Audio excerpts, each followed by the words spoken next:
la foulée de la rentrée scolaire, j'aimerais continuer un peu dans cet esprit de la rentrée. Ça m'a fait rire la semaine dernière, il y a une de mes filles qui m'a dit bonne rentrée. Je lui ai dit mais j'étais jamais sorti. Parce que pour rentrer, il faut être sorti avant. Je suis jamais sorti. Vous savez, il y a des fois, la perception des gens, ça nous fait sourire. Comme la dernière fois, quand je suis allé en Afrique du Sud, il y a une de mes filles, une autre qui m'a dit « Bonnes vacances, papa ». J'ai souri en moi-même. Vacances. On ne va pas pour les vacances là-bas. On va pour la mission. Amen, amen. Si rester dans un hôtel, prier du matin au soir sans manger, c'est des vacances, tu as une autre définition. Alors, toute rentrée scolaire ou toute scolarité, tout cursus académique implique souvent derrière ce qu'on appelle à la fin de l'année des examens. Alléluia. Et même quand il n'y en a pas à la fin de l'année, vous vous rendrez compte qu'à certains moments de votre formation, vous serez soumis à des examens qu'on appelle des DS, des devoirs sur table, qu'on appelle des DM, des devoirs maison. En bref, tout cursus ou tout processus d'apprentissage comprend à l'intérieur une phase de test. Dis avec moi test. Parce que l'assimilation de connaissances, ce n'est pas dans la récitation, mais c'est dans l'application de ce qui a été appris. C'est là où nous pouvons comprendre qu'une personne a compris. En d'autres termes, dire que l'on a compris sans pour autant réussir aux tests qui sont censés prouver que nous avons compris, c'est une erreur. Et beaucoup d'entre nous, nous vivons un peu comme ça. Nous pensons avoir assimilé des choses, mais au fait, quand on regarde les épreuves auxquelles nous sommes confrontés, nous nous rendons compte qu'au final, ce que nous pensions avoir appris, assimilé, ne l'est en fait pas. Et moi, je me souviens, à l'époque, je n'étais pas très fort, même d'ailleurs jusqu'aujourd'hui, les maths ne sont pas mon fort. Et je me souviens qu'à un moment donné, j'ai eu à prendre un prof. Et ce professeur m'expliquait les choses et j'avais le sentiment d'avoir compris. Pour moi, c'était bon. Maintenant, quand on passe à la phase de l'exercice, je fais l'exercice, je me redis ce qu'il m'a dit, je refais l'exercice, je tombe sur le résultat. À la fin, lui, il trouve 27, moi, je trouve 2. Et c'est frustrant. Alléluia. Tu vois, quand vous sortez du bac, tout le monde a trouvé un chiffre. Toi, tu as trouvé combien la question 3? Tout le monde dit 78. Toi aussi, 70, 70, 70. Maintenant, moi, j'arrive, j'ai trouvé 4. Tu vois? C'est l'examen qui montre si tu as compris. Et j'aimerais aujourd'hui, dans la foulée de la rentrée scolaire, parler de l'examen le plus important. C'est ça le titre même de mon message. L'examen le plus important. J'aimerais poser d'abord une question. Quand est-ce que vous avez passé un examen pour la dernière fois? Essayez de vous rappeler de ça. C'était quand? Pour certains, c'est très récent. Pour d'autres, ça fait des années. Pour ne pas dire des décennies. Alléluia. Pour certains d'entre vous, vous allez voir que ça fait longtemps. Mais j'aimerais donner peut-être 4 vérités sur les examens. Avant de passer à la suite. Est-ce que je peux y aller? La première vérité sur les examens, c'est qu'il y a peu de personnes dans le monde qui aiment les examens. Qui aime les examens ici? Soyez honnêtes. Levez la main. Si vous êtes, même si vous êtes seul. Elle aime les examens. Tu aimes les examens? Toi, tu es vraiment spécial. Qui aime les examens? C'est rare qu'on aime les examens. Pourquoi on n'aime pas les examens? Parce que souvent, les examens sont accompagnés d'une atmosphère de stress. Sont accompagnés d'une atmosphère où on se sent jugé. Où nos compétences vont être mises à l'épreuve. Et même quand on a bien appris la leçon, le fait de ne pas savoir sur quoi on va être interrogé, et c'est une inconnue. que nous n'aimons pas, que l'être humain en général n'aime pas être confronté à ça. Il y a peu de personnes qui aiment les examens. C'est la première vérité. La deuxième vérité concernant les examens, c'est que bien qu'il n'y ait peu de personnes qui les aiment, mais n'empêche qu'il faut quand même reconnaître qu'ils sont nécessaires. Les examens sont nécessaires dans la vie. Alléluia. Tu as besoin de passer des examens.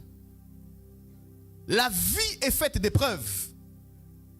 Et tu ne peux pas vouloir vivre la vie et traverser les années sans pour autant qu'il y ait des épreuves. Pourquoi? Parce que les épreuves sont souvent le terrain au travers duquel tu développes ta musculature spirituelle, ta musculature mentale et même des fois ta musculature physique. Pour qu'une musculature soit développée, il faut y apposer une résistance. Tu ne peux pas développer ta force si tu n'es pas régulièrement entraîné face à quelque chose qui te résiste. C'est pourquoi, bien aimé, le genre de personne qui n'aime pas les épreuves, c'est une personne qui les fuit systématiquement, c'est une personne qui n'est pas forte. Parce qu'elle n'a pas appris à lutter contre les vents, contre les marées. Et face à la contradiction, est-ce que quelqu'un me suit ici? Les examens sont nécessaires, bien aimés. Mais la troisième vérité que j'aimerais établir par rapport aux examens, c'est que les examens permettent de comprendre à quel point nous avons appris, mais aussi ce que nous devons améliorer. Les examens nous permettent d'avoir une forme d'identification. C'est un curseur qui nous permet de savoir où est-ce qu'on en est réellement. Les examens peuvent à un certain niveau être comme un miroir qui ne fait que rejeter le reflet qu'on lui envoie. Est-ce que quelqu'un me suit? Tu es face à toi-même et les examens ne trichent pas parce que les examens n'ont pas de préférence. Les examens ne font pas de différence entre les gens. Les examens ne te recrachent, ne te redonnent que ce que tu lui donnes. Est-ce que quelqu'un me suit? Donc il y a une forme de neutralité dans les épreuves. Bien que quelquefois tu aies l'impression qu'elle t'en veuille, en réalité l'épreuve arrive telle qu'elle arrive. Est-ce que quelqu'un me suit? Quatrième chose, les examens, donc je l'ai dit, nous mettent face à la réalité de là où nous en sommes vraiment. Bien aimé, j'aimerais dire par là qu'il y a des examens que nous avons eu à passer, que ce soit à l'école, que ce soit par rapport à nos qualifications professionnelles. Il y a eu des compétences qui ont dû être mises à l'épreuve avant qu'on puisse attester que vous êtes qualifié. Est-ce que quelqu'un me suit? Si tu passes avec succès un examen, tu te donnes le droit d'aller au niveau supérieur. Est-ce que quelqu'un me suit? Manquer de réussir à l'examen, c'est manquer aussi l'opportunité d'évoluer. Alléluia. J'aimerais qu'ensemble nous puissions, à travers ces quelques affirmations, lire un texte dans les Écritures qui va nous accompagner et qui va être notre arrière-plan. 2 Corinthiens chapitre 13, verset 5. 2 Corinthiens chapitre 13, verset 5. La régie va nous aider. Et nous allons lire les Écritures. Voyons ensemble ce qui est écrit. On peut le lire sur le tableau. Pour ceux qui notent, notez-le pour que nous allions plus vite. Voilà, merci pour l'affichage. Il est écrit ceci. Examinez-vous vous-même. On explique le but pour savoir si vous êtes dans... Je ne t'entends pas. Dans... Ensuite, il dit, éprouvez-vous vous-même. Je répète, examinez-vous vous-même pour savoir si vous êtes dans la foi. Éprouvez-vous vous-même. Ensuite, il pose une question. Ne reconnaissez-vous pas que Jésus-Christ est en vous, à moins peut-être que vous ne soyez réprouvé, ou encore recalé, ou encore, comment on dit déjà, ajourné. Est-ce que quelqu'un me suit? La Bible déclare ici dans ce passage que nous devrions nous examiner nous-mêmes. de temps à autre. Dieu donc veut que nous nous examinions nous-mêmes. Et laissez-moi vous dire, bien aimé, que ces examens ou cet examen dont je parle n'a absolument rien à voir avec les maths, rien à voir avec l'histoire, rien à voir avec la géographie et encore moins avec la chimie. Ces examens ou cet examen, Paul nous l'explique, il concerne notre foi. Est-ce que tu peux dire avec moi la foi? Dieu veut que nous nous examinions pour savoir où en est notre foi. Est-ce que quelqu'un me suit? Où est-ce que tu en es avec ta foi?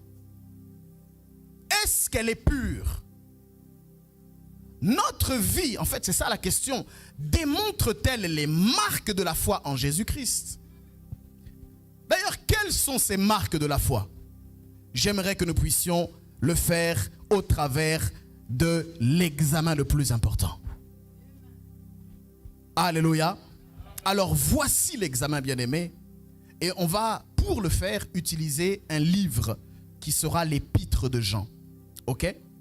Écoute-moi très bien. L'examen que nous allons passer aujourd'hui ne consiste qu'en 5 questions. 5 questions. Et ces 5 questions-là, bien-aimés, j'aimerais qu'au fur et à mesure que nous allons passer l'examen ensemble, que tu t'interroges toi-même sur les réponses que tu as à donner vis-à-vis de ces questions.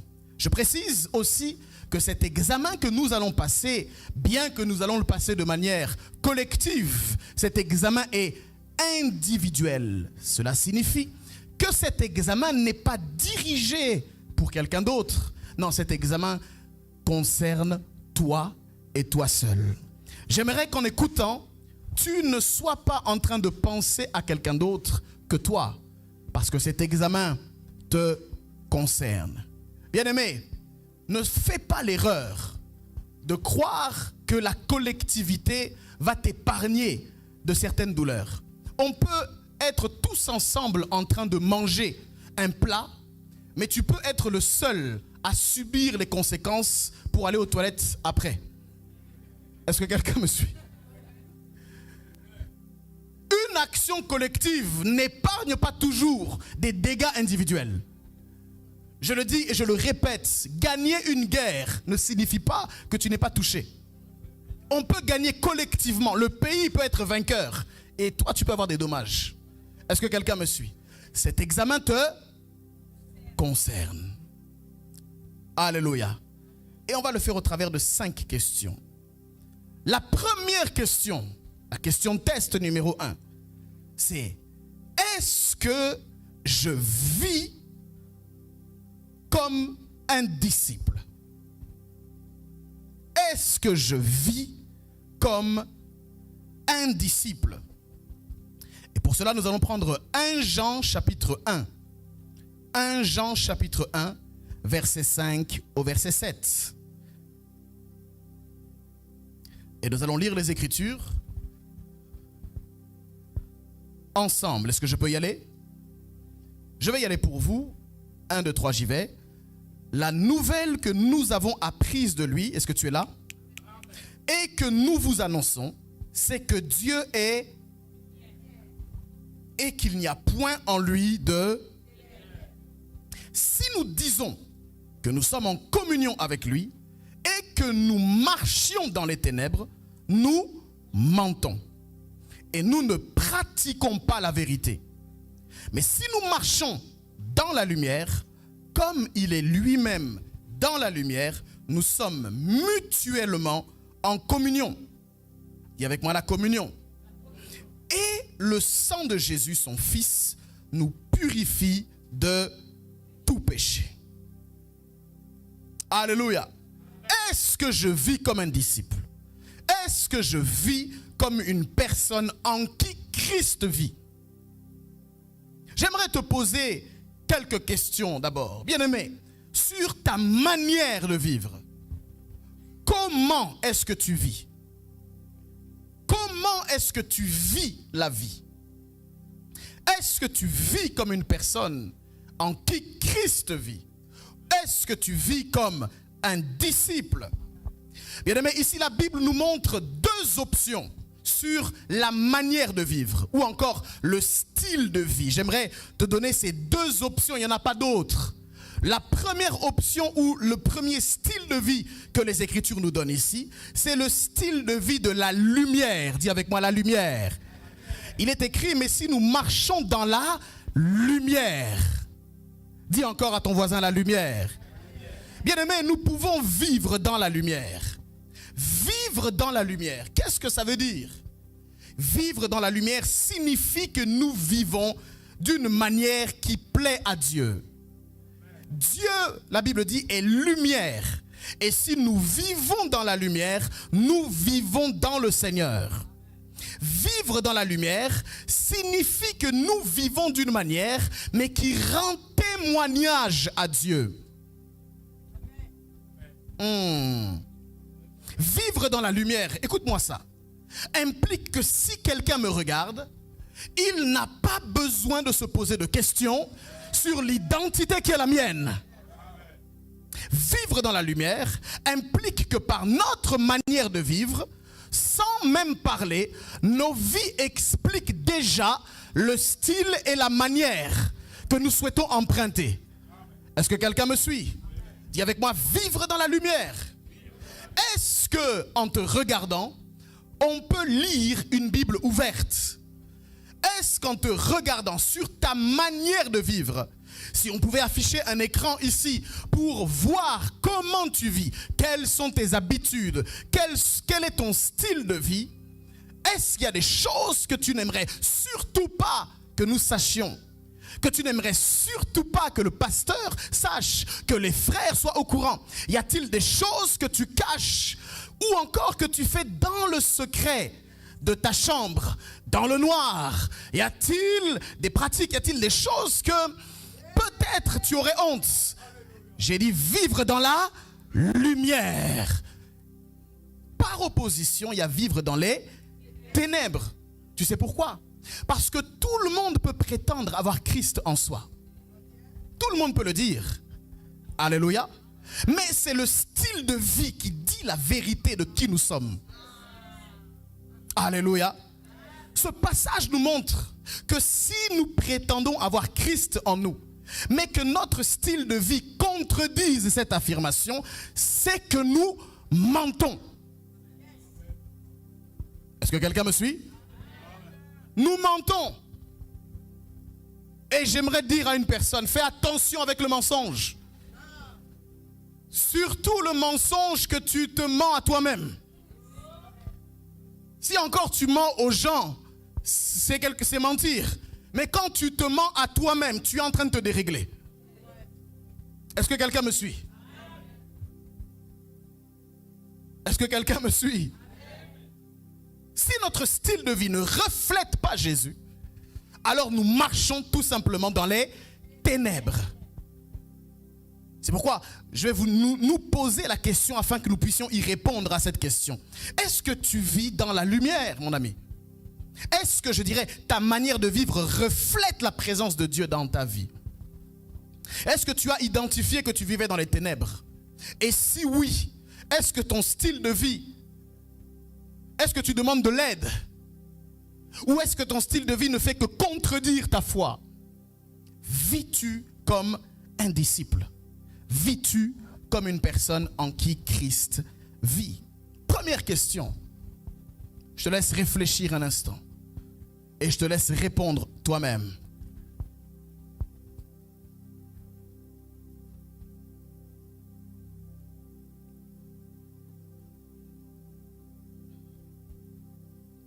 La deuxième question, bien-aimé, la voici. Est-ce que j'obéis comme un disciple? Est-ce que j'obéis comme une personne en qui Christ vit? Et pour cela, nous allons prendre 1 Jean chapitre 2, versets 3 à 6. 1 Jean chapitre 2, versets 3 à 6. Merci de l'afficher. Je vais y aller afin que nous puissions gagner du temps. J'y vais. 1, 2, 3. Écoutez ce qui est écrit. Plutôt lisons. Si nous gardons ces commandements. Dis avec moi les commandements. Si nous gardons, si, conjonction de coordination qui exprime la condition, si nous gardons ces commandements, par là, nous savons que nous l'avons connu. Celui qui dit, je l'ai connu, et qui ne garde pas ses commandements, est un menteur. Et la vérité n'est point en lui. Mais celui qui garde sa parole, l'amour de Dieu est véritablement parfait en lui. Par là, dis avec moi encore, par là, nous savons que nous sommes en lui. Celui qui dit qu'il demeure en lui doit marcher aussi comme il a marché lui-même. Est-ce qu'on peut acclamer la parole du Seigneur? Yes. Alors, comment une personne en qui Christ vit est supposée obéir? L'obéissance. Obéissance signifie faire ce qu'on nous a demandé de faire. En Christ, l'obéissance équivaut à faire ce que Dieu nous dit de faire. Eh bien aimé, j'aimerais t'informer ou te rappeler que la seule véritable manière de savoir ce que Dieu veut que tu fasses, c'est d'extraire sa volonté qui est inclue dans sa parole. Est-ce que quelqu'un me suit? En d'autres termes, nous n'avons que pour référence la parole de Dieu. Nous n'avons pas pour référence notre tradition. Nous ne sommes pas censés avoir pour référence nos coutumes. Nous ne sommes pas censés avoir pour référence nos habitudes, nos préférences, nos goûts, ce que nous aimons. Notre pilier, c'est la parole. Est-ce que quelqu'un me suit? Dis avec moi la parole de Dieu. Cette question a un grand rapport avec la manière avec laquelle nous écoutons Dieu. Est-ce que tu obéis comme une personne en qui Christ vit? Eh bien aimé, pour répondre à cette question, tu dois comprendre qu'il n'y a que deux options encore concernant notre obéissance. La Bible nous parle au verset 5, soit première chose, nous gardons sa parole. Soit tu gardes sa parole, ou soit tu désobéis à sa parole. Il n'existe pas d'obéissance partielle. Il n'existe pas d'obéissance calculée. Ou tu obéis, ou tu n'obéis pas. Faisons le test ensemble. Garder sa parole, qu'est-ce que ça signifie? Garder sa parole, ça signifie que nous sommes conscients de ce que Dieu nous demande, mais que nous sommes aussi conscients que nous le faisons. Nous sommes conscients de ce qu'il y a à faire et nous sommes aussi conscients de ce qu'il ne faut pas faire. Il ne s'agit pas ici de crier à la perfection parce qu'elle n'est pas de ce monde. Mais la question est, est-ce que tu es déterminé à obéir? Bien aimé, ce n'est pas normal en tant qu'une personne en Christ de ne pas avoir en toi les symptômes de l'obéissance. Il n'est pas normal si plaire à Dieu est le cadet de tes soucis. Toute personne que Dieu appelle et en qui Dieu a répandu son esprit aura une démangeaison de plaire à Dieu. Il n'est donc pas normal si tu n'as pas ce goût de lui plaire. Toutes les personnes en qui Christ vit ont le désir d'obéir au Père. Est-ce que quelqu'un me suit? Il est important pour une personne en qui Christ vit de plaire à Dieu. Ça, c'est quand nous gardons sa parole. Mais on peut aussi désobéir. La désobéissance, bien aimé, c'est principalement un problème de cœur. Est-ce que quelqu'un m'entend? Le problème de la désobéissance réside dans le fait que nos désirs et tout ce que nous voulons est supérieur au désir de Dieu sur la balance. Amen, amen. Est-ce que je peux dire quelque chose? Vous savez, la désobéissance est un problème de cœur. C'est un problème de priorité. Et c'est un problème de détermination. Est-ce que quelqu'un me suit? J'aimerais te poser la question sur tes priorités. Quelles sont tes priorités? Et à quel point es-tu déterminé à faire que les priorités que tu proclames soient applicables? Parce qu'il y a beaucoup de rêveurs. Le problème, c'est que nous sommes beaucoup à souhaiter des choses, mais nous ne mettons pas en place une stratégie pour les appliquer. Quelle est ta priorité? Et à quel point est-ce que tu es déterminé? Pose-toi réellement la question. Vous savez, quand on a le sens des priorités qui est établi dans notre esprit et que nous mettons en place une discipline pour l'appliquer, vous allez effacer toutes les excuses. Est-ce que quelqu'un me suit? Quelle est ta priorité? Et où est-ce que le trésor de ton cœur se trouve? Vous savez, si mon enfant pleure, mon bébé pleure la nuit, à 3 heures du matin, et que je travaille à 6 heures du matin, que je suis en train de me reposer, je suis seul avec lui, et il pleure, est-ce que, dites-moi, je fais quoi? Est-ce que c'est mon besoin de se reposer qui est plus important que ma responsabilité de m'occuper du bébé?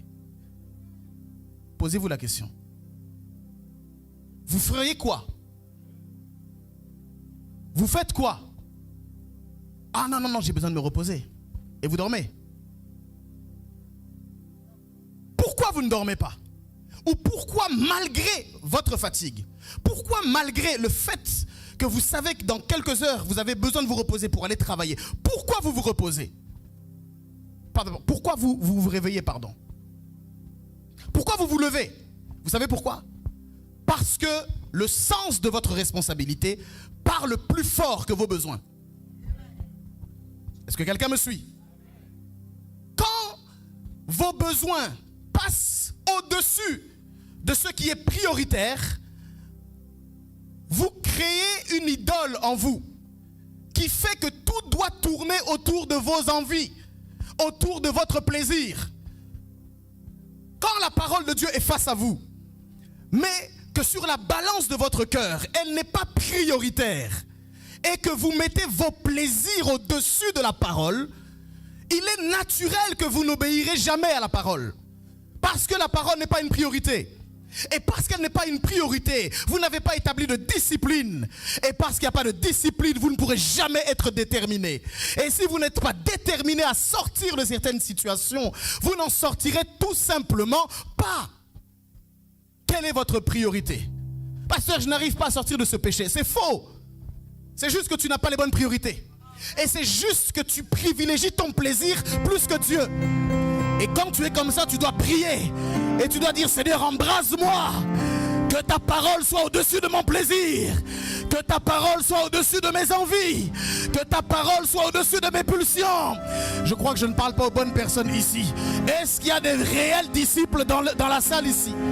Est-ce qu'il y a des réelles personnes qui veulent plaire à Dieu? Bien-aimé, si tu veux plaire à Dieu, tu vas trouver le moyen de mettre la parole de Dieu au-dessus de tout. Il est normal que nous luttions pendant un temps.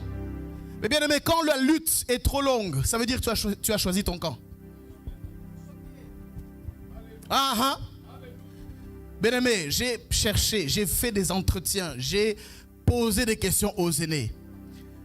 Quand tu veux quelque chose, tu l'auras. Si réellement tu vas avoir une vie de prière, tu vas l'avoir.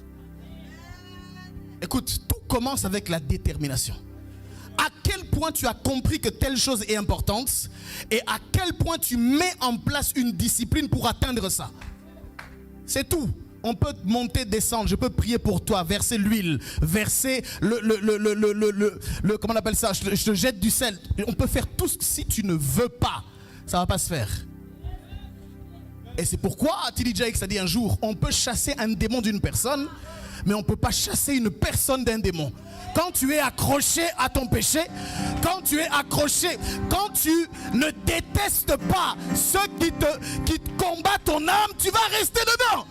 À partir d'aujourd'hui, je déclare sur ta propre vie, tu dois commencer à repousser le mal. Tu dois commencer à haïr le mal. Demande à Dieu que la haine du mal soit en toi. Demande à Dieu que l'adultère, demande à Dieu que l'impureté, demande à Dieu que le mensonge, demande à Dieu que l'hypocrisie sorte au nom de... Ça doit être une détermination. Quand tu n'es pas déterminé, ça va rester. Parce qu'il y a certains combats où si tu es mollasson, c'est foutu pour toi.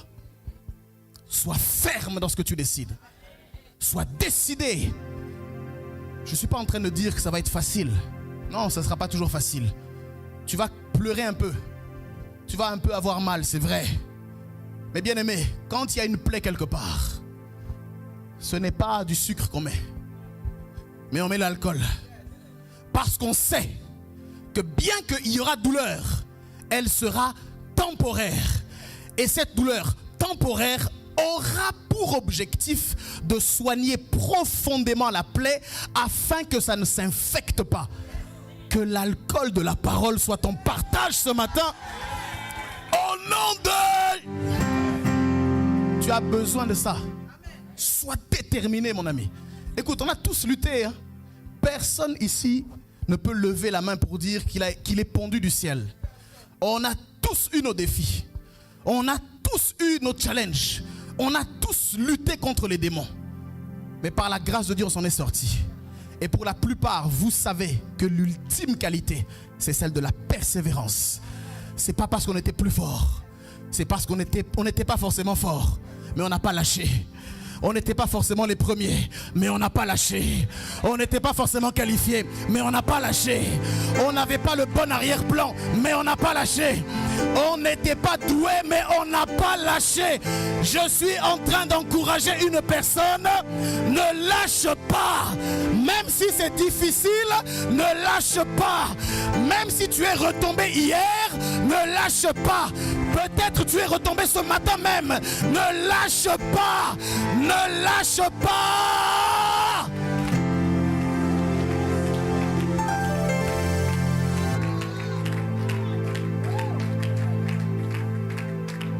Ta résistance va décourager l'ennemi. Plus tu résistes, plus tu le décourages. Tout ce à quoi tu résistes va finir par s'affaiblir.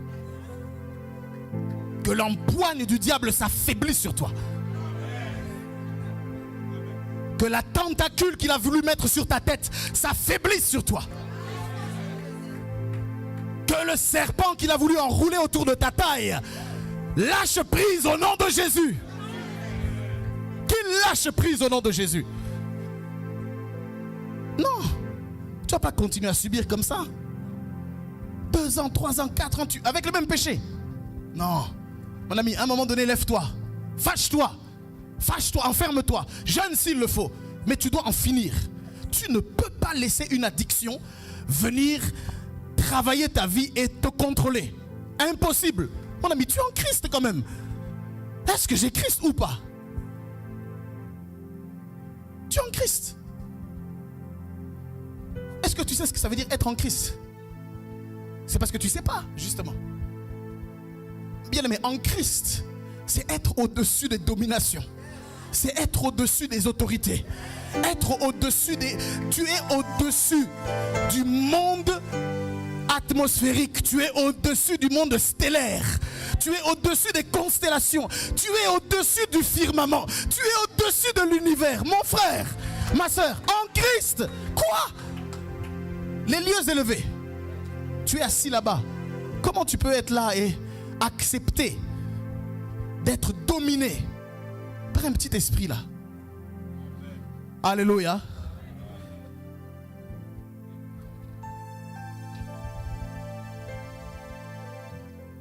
Parce que c'est là où va venir la question 3.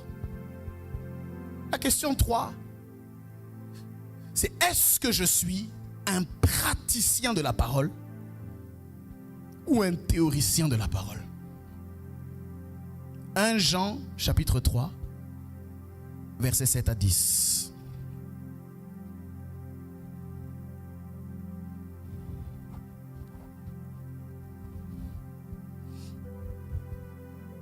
Voilà ce que les Écritures déclarent. Paul dit ceci, regardez. Petits enfants, que personne ne vous quoi? Ça veut dire on peut vous séduire. Que personne ne vous séduise. Celui qui pratique, en d'autres termes, il dit ne vous trompez pas. Ne vous faites pas d'illusions. Celui qui pratique, dis avec moi pratiquer. Celui qui pratique la justice est juste. Comme lui-même, en parlant du Seigneur, est juste. Celui qui pêche est du diable, car le diable pêche dès le commencement. Le Fils de Dieu a paru afin de détruire les œuvres du diable. Quiconque est né de Dieu ne pratique pas le péché. Dis avec moi encore la pratique. Et il dit parce que la semence de Dieu demeure en lui. Et il ne peut pécher parce qu'il est né de Dieu. C'est par là que se font reconnaître, dis avec moi la reconnaissance. C'est par là que se font reconnaître les enfants de Dieu et les enfants du diable. Donc oui, le diable a des enfants. Quiconque ne pratique pas la justice n'est pas de Dieu, non plus que celui qui n'aime pas son frère. Amen, amen.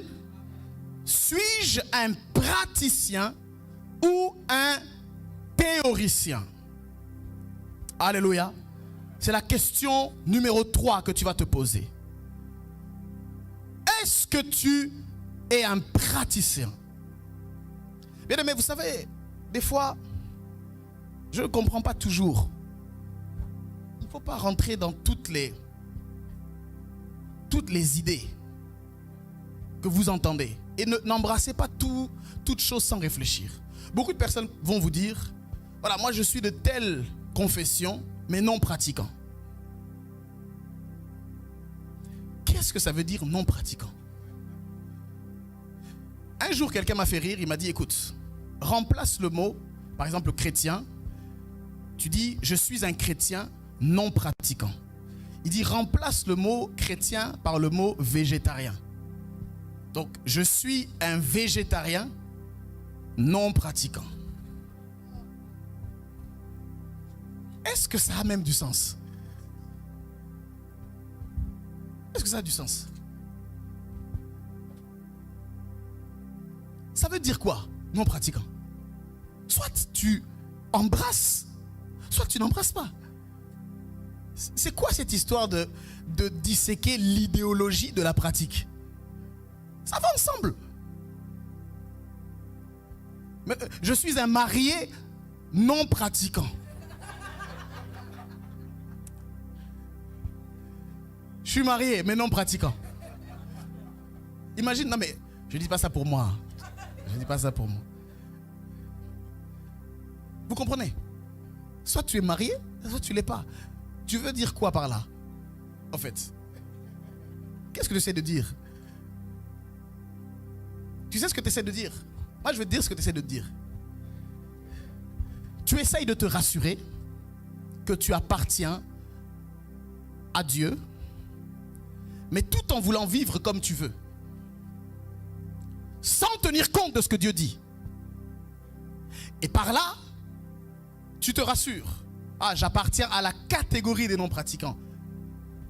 Mais j'aime Dieu quand même. Ça n'a pas de sens. Est-ce que tu pratiques la justice? C'est la question que j'aimerais te poser ce matin. Mais avant de parler de ça, parlons un peu du péché. Je sais que tu n'aimes pas. Mais parlons un peu du péché. Ici, ce texte nous crée beaucoup de confusion. Parce que regardez ce qui est écrit. Il dit, quiconque ne pratique pas la justice n'est pas de Dieu. Monte un peu, pardon. Monte le verset d'avant. Encore. Voilà. Regardez. Quiconque est né de Dieu ne pratique pas le péché. Pourquoi? Parce que la semence de Dieu demeure en lui et il ne peut pécher parce qu'il est né de Dieu. Il faut bien interpréter ce passage. Ici, les Écritures ne nous disent pas qu'il est impossible pour un chrétien, quelqu'un qui est en Christ, de pécher. Il est possible de péché, même pour une personne qui est en Christ. Péché dans le sens où il lui est possible de glisser. Il est possible qu'il fasse des erreurs. Tout le monde fait des erreurs. Les apôtres ont fait des erreurs. Les patriarches que nous célébrons dans Hébreux chapitre 11, les héros de la foi, malgré leur palmarès, ont eu à faire des erreurs. Moïse a eu à faire des erreurs. Abraham a eu à faire des erreurs. Même Pierre, à qui Jésus a donné les clés de l'église, a fait des erreurs. Est-ce que quelqu'un me suit? L'erreur est possible. Mais ici, on ne parle pas de péché dans le sens absolu. On parle de pratiquer le péché. C'est-à-dire de faire que le péché devienne une habitude de vie, pour ne pas dire un style de vie. Est-ce que quelqu'un me suit? Et là, effectivement, il est impossible qu'une personne en qui Christ vit pratique le péché et en même temps reste tranquille. Je ne comprends pas ces chrétiens légalistes qui vivent dans le péché, qui pratiquent l'injustice et qui sont à l'aise. Bien-aimés, c'est pas possible. Le Saint-Esprit a déjà dû mettre des alarmes en toi. Il y a déjà eu des feux rouges et de feux rouges et de feux rouges. Tu entends la parole chaque dimanche. Tu entends, tu sais ce que Dieu veut, ce qu'il ne veut pas. Mais tu continues à pratiquer. Ta situation n'est pas normale. Elle n'est pas normale. L'erreur, tout le monde peut tomber dedans. Mais quand l'erreur est répétée et qu'elle devient une faute, là maintenant c'est plus une erreur, c'est un choix. C'est un choix. J'aimerais pousser quelqu'un à faire le bon choix ce matin. Change de perspective et fais le bon choix de pratiquer la justice. Parce que oui, il n'y a que deux options pour identifier nos pratiques. Il n'y en a pas trois. La Bible est claire. Soit nous pratiquons la justice. Dis avec moi, pratiquer la justice. Ou soit nous pratiquons l'injustice. La justice, c'est quoi, bien-aimé? Est-ce que quelqu'un peut me suivre encore quelques instants? Est-ce que tu es avec moi d'abord? Qu'est-ce que la justice? La justice, ou le fait de pratiquer la justice, c'est tout simplement le fait d'être en alignement avec Dieu et avec sa parole. En d'autres termes, est-ce que la manière dont tu vis ou tes pratiques sont en alignement parfait avec le Seigneur et avec sa parole? Bien aimé, la seule manière d'être en alignement avec Dieu, c'est d'avoir son Fils comme Seigneur et Sauveur, comme plusieurs l'ont confessé ce matin. Alléluia. Par la puissance de Jésus-Christ et son Esprit, bien-aimé, nous sommes capables de vivre dans la justice. Je parle à une personne en qui Christ vit. Si Christ est réellement en toi, tu dois réfléchir et croire sur le fait que tu n'es plus esclave du péché. Tu n'as pas bien dit amen, je trouve. Je ne sais pas s'il y a des personnes en qui Christ vit ce matin. Je dis, si Christ vit en toi, tu as la capacité de dire non au péché. Tu n'es plus esclave. Parce qu'il est écrit que nous sommes morts en Christ et ressuscités en Christ. Ça signifie que la vie que tu avais avant n'existe plus. Et si quelqu'un est en Christ, il n'est pas une créature améliorée, il n'est pas une créature modifiée, il n'est pas une créature avec une meilleure moralité, mais il est écrit qu'il est une nouvelle création. Ça veut dire que tu es né en Christ. Et parce que tu es né de Dieu, c'est ce qui est écrit en bas, il ne peut pécher, on dit la cause, parce qu'il est né de Dieu. Donc quand on est de Dieu, on ne naît pas avec la semence du malin. Si tu es né de Dieu, c'est que la semence de Dieu est en toi. Et si la semence de Dieu est en toi, tu n'auras qu'une seule option, celle de pratiquer la justice. Au travers de Jésus, tu peux dire non au péché. La justice signifie que tu as tourner le dos au péché. Des fois, tu as juste besoin de divorcer avec le péché. Tout ce qui te manque, je le répète, c'est de dire non. Tu es trop gentil. Tu n'as pas encore décidé de faire la guerre aux pulsions de ton âme. C'est pour ça que tu es encore là. Écoute, quand tu as compris qui tu étais, quand tu as compris que tu n'es plus esclave, que ta condition a déjà changé, tu vas ajuster ton mental pour qu'il matche avec ta condition. La Bible est claire. Tu n'es plus esclave du péché. Je répète, tu n'es plus esclave du péché. Je te le redis, tu n'es plus esclave du péché. Parce qu'il n'y a aucune condamnation pour ceux qui sont en Jésus-Christ, qui marchent non selon la chair, mais selon l'esprit. Tu n'es plus esclave. Le problème, c'est que tu te dis que tu es esclave. Le problème, c'est la manière dont tu te regardes. Tu te regardes toujours comme un pauvre petit pécheur. Tu te regardes jusqu'à présent comme un vaurien. Et c'est pourquoi la Bible va dire, regardez-vous comme mort au péché et vivant pour Dieu. Que ta perspective change à partir d'aujourd'hui. Que les lunettes de ta vie changent à partir d'aujourd'hui. Tu te regardes comme mort au péché et vivant pour Dieu. Est-ce que quelqu'un m'a dit un bon amen? Pratiquer la justice. Quand tu pratiques l'injustice, ça signifie tout simplement que tu n'as pas dit non au péché. En fait, quand tu ne dis pas non au péché, c'est que tu lui dis oui.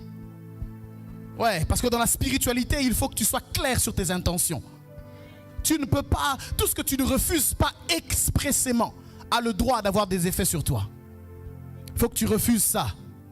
J'ai dit, il faut que tu refuses ça. L'injustice signifie que ce que tu embrasses, c'est le péché. Et que tu ne veux pas t'en séparer parce qu'il te procure du plaisir. L'injustice signifie aussi, quand tu ne refuses pas, écoute-moi très bien, écoute-moi très très bien. Quand tu ne refuses pas expressément le péché dans ta vie, j'ai dit par opposition, ça signifie que tu l'acceptes. Il n'y a pas d'intermédiaire. Et quand tu ne le refuses pas, que tu l'acceptes, tu es en train de créer ce qu'on appelle l'endurcissement de ton cœur. Parce que dire non à Dieu et oui au péché, c'est donner le pouvoir au diable. Parce que tout ce que tu laisses entrer en toi finira par avoir le pouvoir sur toi. Chaque invasion que tu laisses libre cours, à qui tu laisses un droit d'asile gratuit, va finir par te posséder à l'intérieur. C'est pourquoi, bien aimé, fais très attention. Parce qu'il y a des limites qu'il est dangereux de franchir. Il y a des interdictions de l'âme. Il y a des prérequis. Si tu les franchis, c'est difficile pour toi après de revenir. Je voudrais exhorter une personne ce matin. Ne va pas jusqu'au bout. Arrête-toi pendant qu'il est encore temps. Cherche Dieu pendant qu'il en est encore temps. Aime le Seigneur pendant qu'il est encore temps. Profite, tu as une église pendant qu'il est encore temps. Profite, tu as des frères et sœurs pendant qu'il est encore temps. Il peut arriver un moment de la vie où tu peux être déplacé à cause du professionnel, à cause des raisons familiales. Tu ne trouveras pas toujours l'occasion de te repentir, de communier avec des frères et sœurs. Tu n'auras pas toujours cette opportunité. Pendant qu'il en a encore temps, profite. Profite pendant qu'il en a encore temps. C'est le temps de chercher Dieu. Bien-aimé, c'est le temps de chercher Dieu. J'ai dit, c'est le temps de chercher Dieu. N'endurcis pas ton cœur. Lorsque tu entends sa voix, n'endurcis pas ton cœur. Vous savez, un homme a dit, tous ceux qui pêchent perdent la force de prier. Et tous ceux qui prient en obéissant perdent la force de pécher. Bien-aimé, c'est un rapport de force qui est là. Il y a une bataille qui fait rage dans ton âme. Il y a un tiraillement entre le monde, le diable et la chair qui t'appelle. Pendant qu'il y a le Père, le Fils et l'Esprit de Dieu qui t'invitent. À qui vas-tu céder le trône? C'est ça la vraie question. La question 3, bien-aimé. Est-ce que tu es un praticien? J'aimerais passer à la quatrième et avant-dernière question, qui est une question qui touche à l'amour du disciple. Aimes-tu comme Christ? Aimes-tu comme un vrai disciple? Alléluia. 1 Jean chapitre 4, versets 7 à 8. Est-ce que tu es toujours avec moi? 1 Jean chapitre 4, versets 7 à 8. Voici ce que les Écritures disent. Est-ce que je peux y aller? Il est écrit ceci. Bien-aimés, aimons-nous les uns les autres, car l'amour est de Dieu. Et quiconque aime est né de Dieu et connaît Dieu. Celui qui n'aime pas n'a pas connu Dieu. Pourquoi?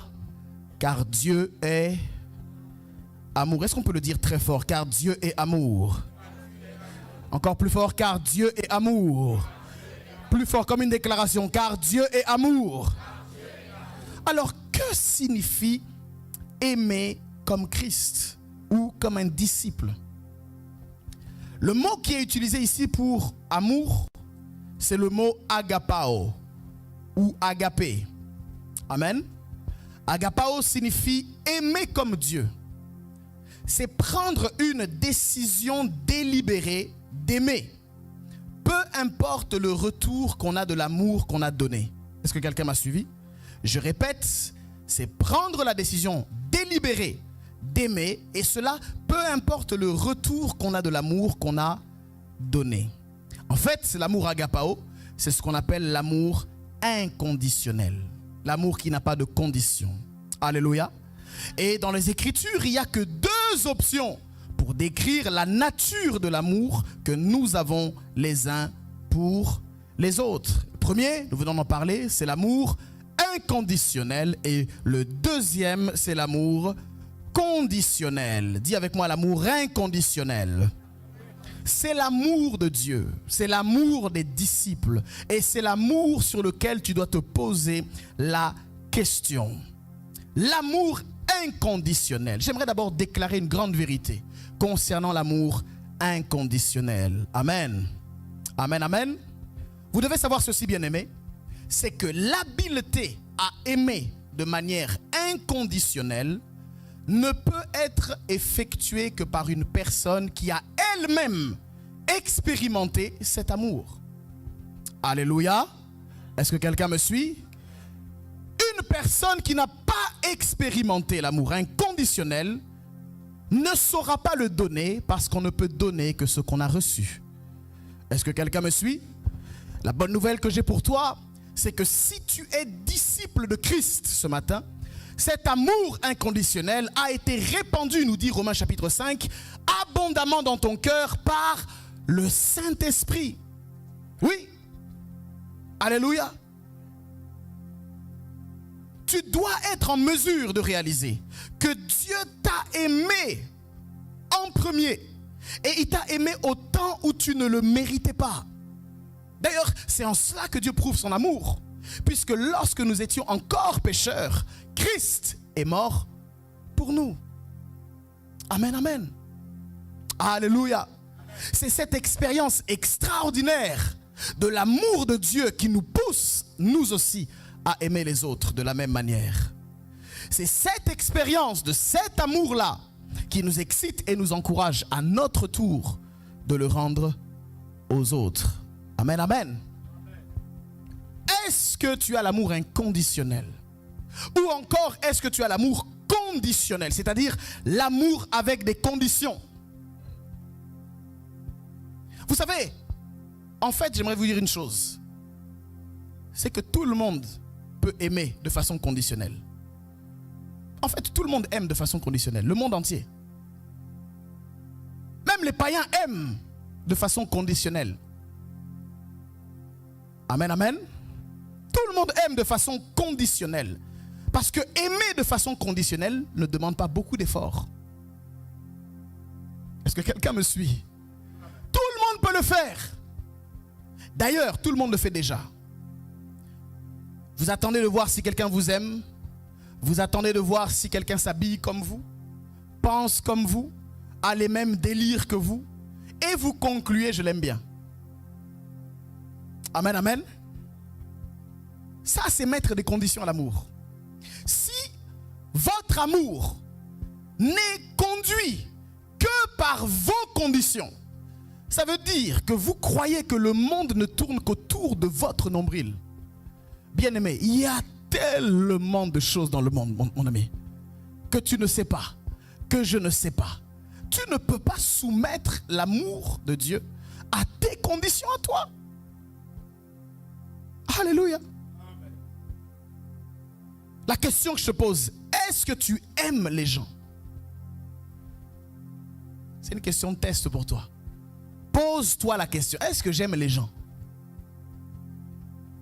Ouais, est-ce que j'aime les gens? Ou est-ce que je ne les aime pas? Quel est l'amour que tu as? Bien-aimé, quand Christ est en toi, il va déposer son amour. Tu vas être différent, même dans l'appréhension de l'amour que tu donnes. Est-ce que tu les aimes juste pour qui ils sont? Pas forcément pour ce qu'ils font. Est-ce que tu poses des conditions à ton amour? Les autres doivent-ils toujours répondre d'abord à certains critères pour que tu les aimes? En d'autres termes, es-tu une personne qui aime comme Christ ou comme un disciple? Ici, j'aimerais que personne ne se trompe. Je ne suis pas en train de dire qu'il faut être ami avec tout le monde. Je ne suis pas en train de dire qu'il faut fréquenter tout le monde. Parce que oui, il y a des gens qu'il faut aimer de loin. C'est vrai. Mais est-ce qu'au moins tu aimes? Est-ce que l'amour de Dieu est en toi? C'est ça la question que je te pose ce matin. Et je m'en vais pour te poser la dernière question qui est la plus cruciale. Suis-je sûr que Christ vit en moi? Hey! Après avoir balayé toutes ces questions, est-ce que tu es sûr que Christ vit en toi? Et j'aimerais pour cela prendre 1 Jean chapitre 5, versets 11 à 13, si tu es toujours avec moi. 1 Jean chapitre 5, versets 11 à 13. Il est écrit ceci. Je peux y aller? Je peux? Il est écrit, et voici ce témoignage, c'est que Dieu nous a donné la vie éternelle. Et que cette vie est, où ça?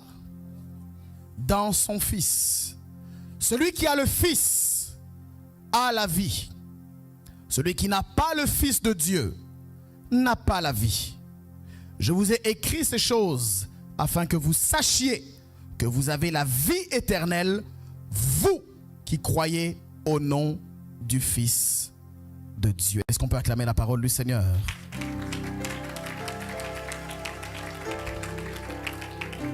Alors, bien-aimés, d'où vient notre assurance? Est-ce que je suis sûr que Christ vit en moi?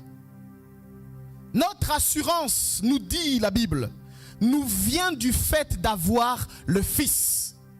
Celui qui a le Fils a la vie. Celui qui n'a pas le Fils de Dieu n'a pas la vie. Cela signifie que nous lui avons fait confiance et que nous l'avons accepté dans nos cœurs, comme Sauveur mais aussi comme Seigneur.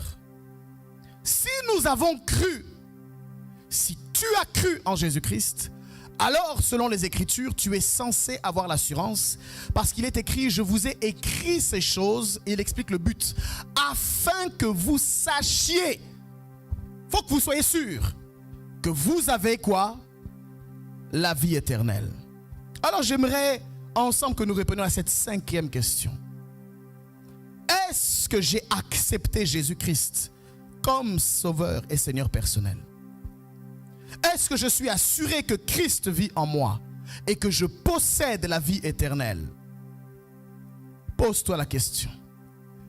Ou pose-toi la question inverse. Si tu n'as pas accepté le Seigneur Jésus, alors est-ce que tu as l'assurance? Personne ne peut avoir d'assurance lorsqu'il n'est pas sûr d'avoir sécurisé sa vie. Bien-aimé, je fais un appel ce matin. Je fais un appel à toutes les personnes qui n'ont pas sécurisé leur éternité, qui n'ont pas encore accepté dans leur vie comme sauveur et comme Seigneur personnel Jésus-Christ. Je t'appelle ce matin. Je t'appelle ce matin. Je t'appelle à revoir ta copie. Oui, l'examen le plus important, lorsque tu seras devant Dieu, lorsque tu seras jugé, lorsqu'on mettra en relief ta vie sur la terre, qui n'est qu'un centre d'entraînement pour l'éternité, lorsque ton âme et ton esprit auront quitté ton corps, et que ton corps sera enterré 6 pieds sous terre, et que ton corps pourrira, qu'il retournera à la poussière tel qu'il était venu. Bien-aimé, j'aimerais te poser cette question. Est-ce que tu as l'assurance? Est-ce que tu as la vie éternelle? Si tu ne l'as pas, je te poserai la question, pourquoi attendre encore? C'est possible ce matin d'avoir la vie éternelle. C'est possible ce matin d'avoir l'assurance. C'est possible ce matin une nouvelle vie. Pas une ancienne vie améliorée, mais une nouvelle vie. C'est possible. Et je t'invite ce matin à le faire pour que tu aies l'assurance de la vie éternelle. Pour toi qui as passé le test et qui t'es posé les 3 autres questions précédentes, je t'invite à te mettre devant le miroir de la parole. Et je t'invite à prier dans le sens où tu demandes au Seigneur de te faire grâce. Tout à l'heure, nous allons prier. Le berger va venir ici et il va faire l'appel avec moi. Et nous allons prier les uns pour les autres pendant quelques instants. Et ensuite, par la grâce de Dieu, nous clôturons. Mais j'aimerais t'inviter à te lever là où tu es, s'il te plaît. Tu as entendu le message. Nous sommes dans l'examen le plus important. Tu seras éprouvé.